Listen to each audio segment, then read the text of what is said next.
नमस्कार साथियों, good morning. आपके अपने YouTube चैनल परिश्रम क्लासेज में आप सभी का स्वागत है।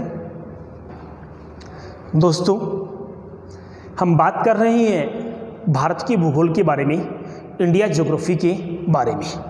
ठीक है, और इंडिया ज्योग्राफी जो है दोस्तों, ये पूरे इंडिया में, पूरे भारत में किसी भी प्रकार की एग्ज़ाम आयोजित होती है, चाहे वो एग्ज़ाम रेलवे से संबंधित हो, एसएससी से संबंधित हो, यूपीएससी हो, या अपन बात करें राजस्थान में RSF, first grade, second grade, REET, Rajasthan police, या फिर हम बात करें ग्राम सेवक, हाईकोर्ट, एलडीसी, जितनी भी प्रकार की एग्ज़ामें हैं उसमें ज्योग्राफी के क्वेश्चन 100% पूछे जाते हैं। इसलिए आप सबकी सुविधा के लिए इस चैनल पर राजस्थान जीके को छोड़कर हमने पहले शुरू किया है किसके संबंध में, भारत के भूगोल के बारे में, इंडिया ज्योग्राफी के बारे में। दोस्तों, हमने इससे पहले भारत की अवस्थिति, आकृति, आकार और विस्तार के बारे में पढ़ा। उसके बाद में हमने शुरू किया भारत के भौतिक प्रदेश यानी प्राकृतिक प्रदेशों के बारे में। और प्राकृतिक प्रदेशों में दोस्तों अब तक हमने ट्रांस हिमालय यानी उत्तरी पर्वतीय प्रदेश का विभाजन किया हमने। उसमें हमने एक पढ़ा कि ये ट्रांस हिमालय है, ये महान हिमालय है, और ये कौन सा है, लघु हिमालय है। तो आज हम दोस्तों बात करेंगे भारत के प्राकृतिक या भौतिक प्रदेशों में, और वह है एक छोटा सा टॉपिक और शिवालिक श्रेणियाँ। कौन सी श्रेणी के बारे में? शिवालिक श्रेणी, जो हिमालय के चौथे भाग का आता है। कौन सा टुकड़ा आता है? चौथा। दोस्तों, एक और बहुत महत्वपूर्ण बात यह है कि आप सभी की तैयारी के आंकलन के लिए हम सभी लोगों ने निर्णय किया है कि प्रत्येक टॉपिक के कुछ क्वेश्चन ऑब्जेक्टिव डाले जाएं। कैसे क्वेश्चन डाले जाएं?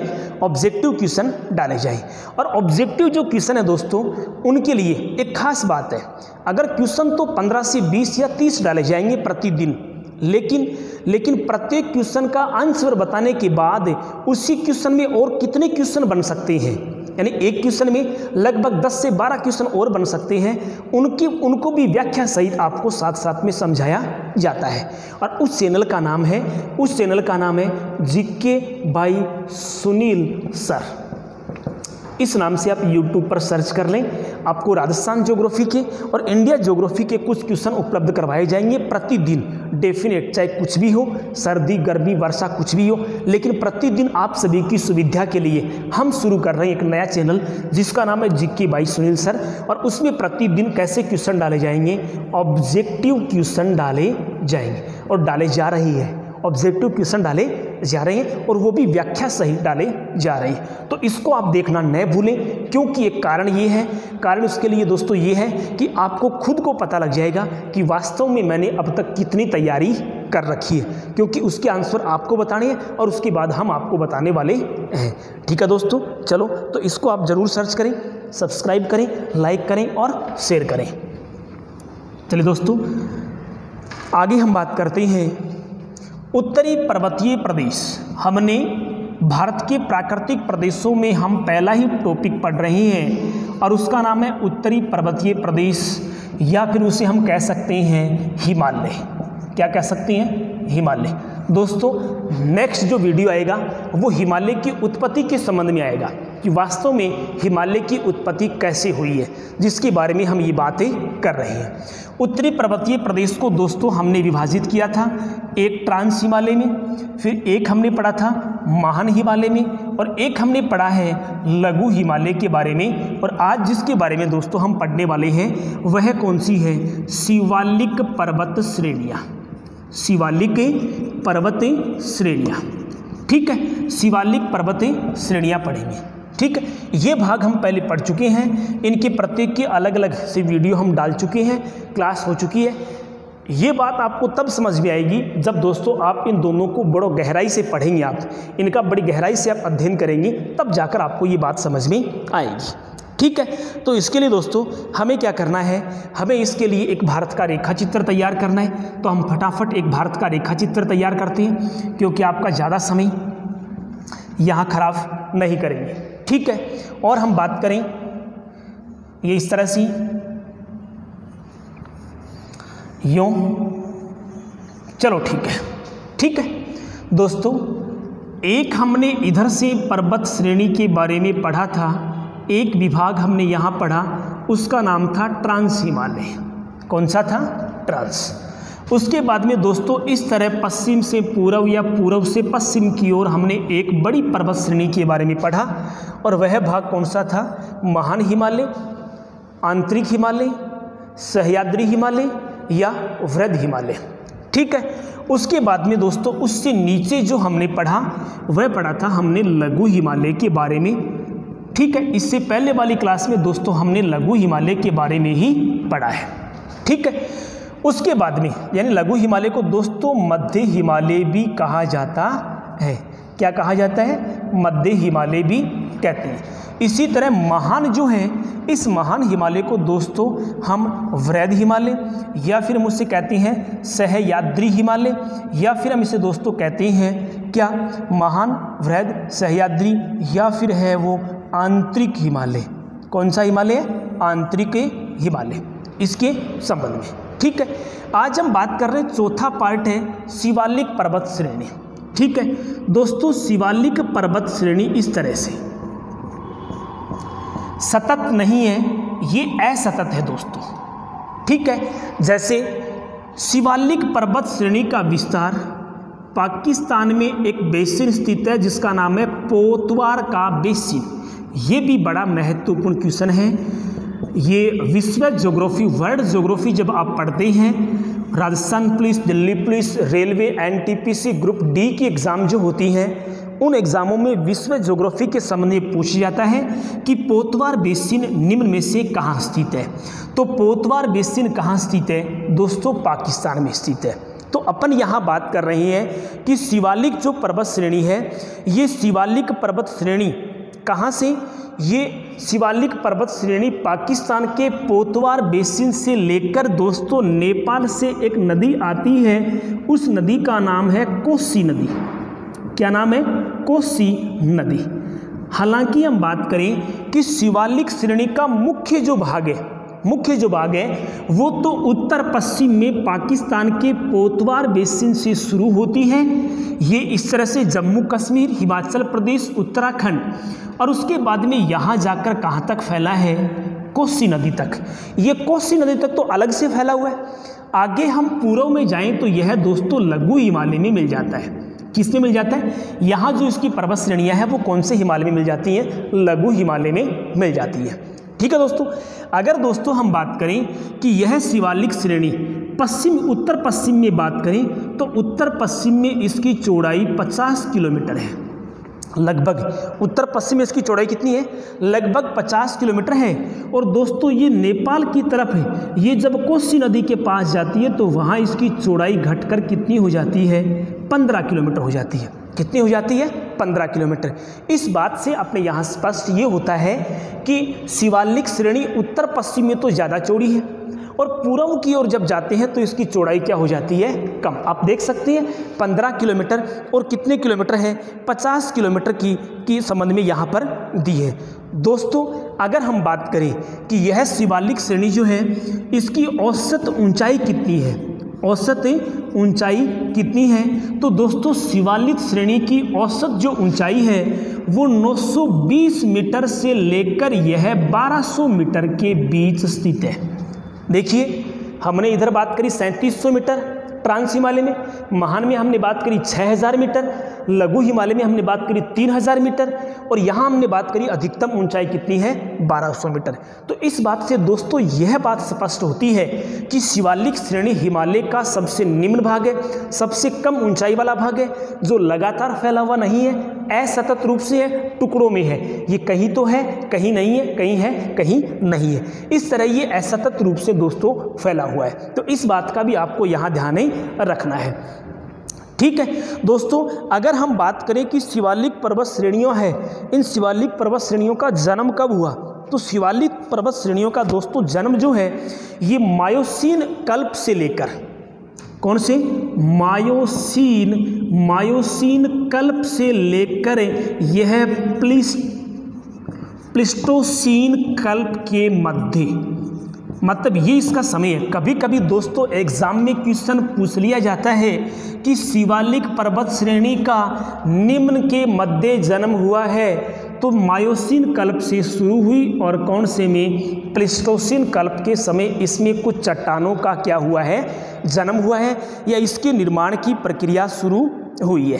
ठीक है दोस्तों, अगर हम दोस्तों बात करें तो देखिए जिस तरह से हमने लघु हिमालय में बात करी थी, एक मर्ग था और एक क्या था, बुग्याल अथवा प्यार था। इसी तरह से दोस्तों शिवालिक श्रेणियों में कुछ अनुदैर्ध्य घाटियां हैं। एक नाम आता है दोस्तों अनुदैर्ध्य घाटियां। ठीक है, एक समानांतर घाटियां होती हैं और एक ऐसा होता है कि एक घाटी दूसरी घाटी के समकोण पर। ठीक है, तो इस शिवालिक श्रेणी में कुछ अनुदैर्ध्य घाटियां होती हैं, जिन घाटियों को दोस्तों अपन क्या कहते हैं, इधर पश्चिम में आए, ये तो पश्चिम और ये क्या है, पूर्व है, ये तो पूर्व है और ये क्या है, पश्चिम है। तो ये पश्चिम वाला जो भाग है इसे दोस्तों कहा जाता है क्या, इसे कहा जाता है दून। क्या कहा जाता है, दून। क्या कहते हैं, दून।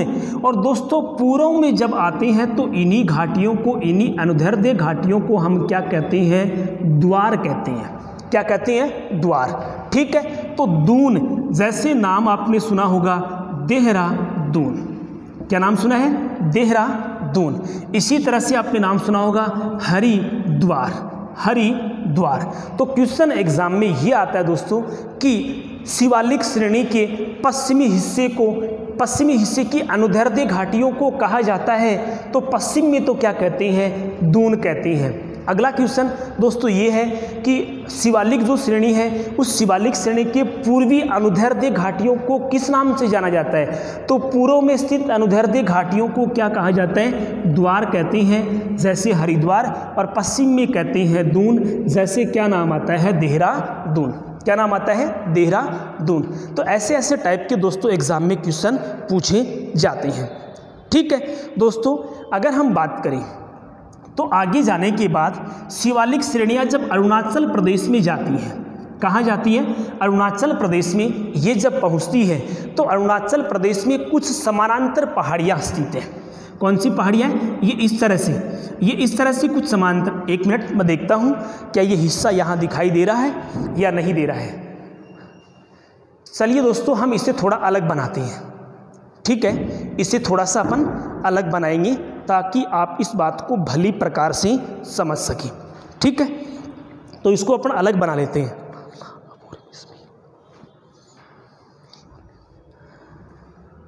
चलो हम इधर बनाते हैं।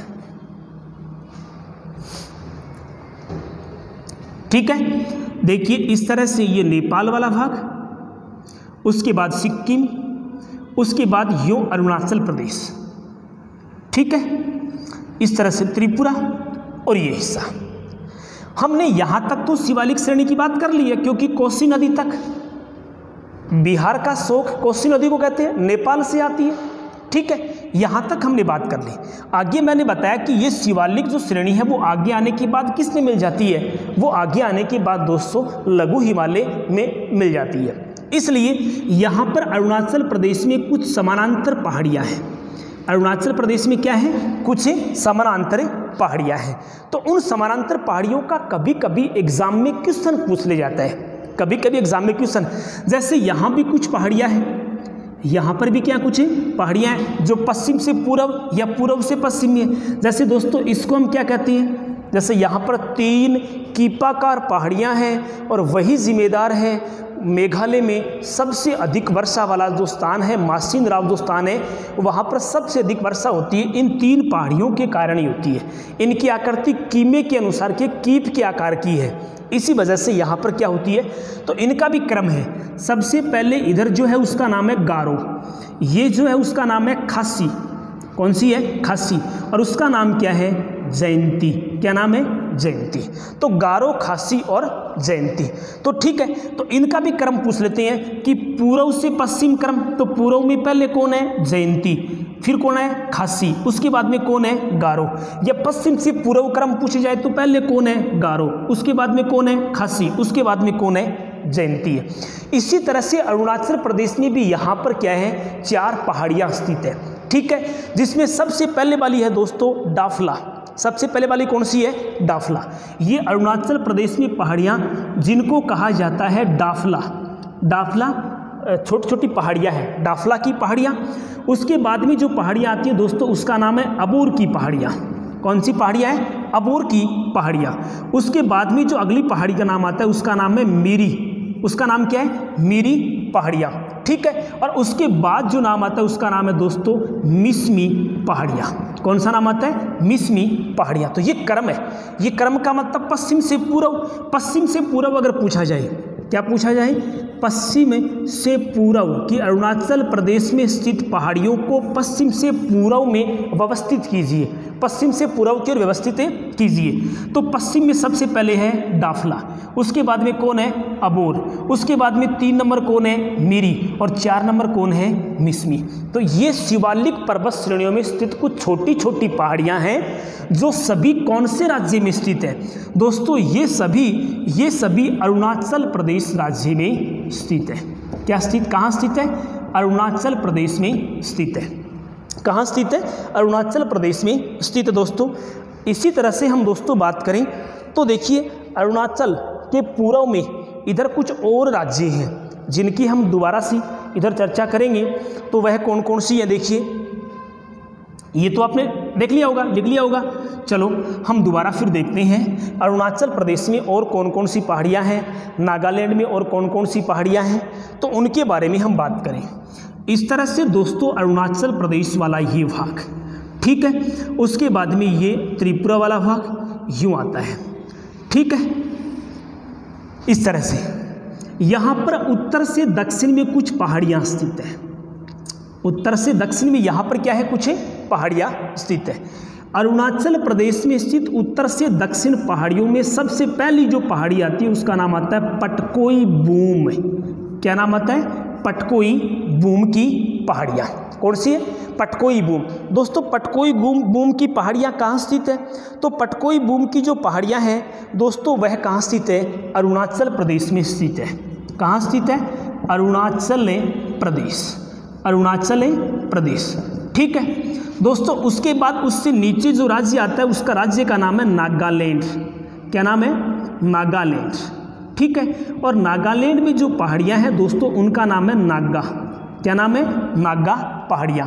कि नागा पहाड़ियाँ कहाँ स्थित हैं, तो नागा पहाड़ियाँ हैं नागालैंड में, ठीक है। उसके बाद दोस्तों नीचे जब आते हैं तो यहाँ आता है मणिपुर। कौन आता है, मणिपुर। और मणिपुर में जो पहाड़ियाँ हैं उनका नाम है मणि पहाड़ियाँ।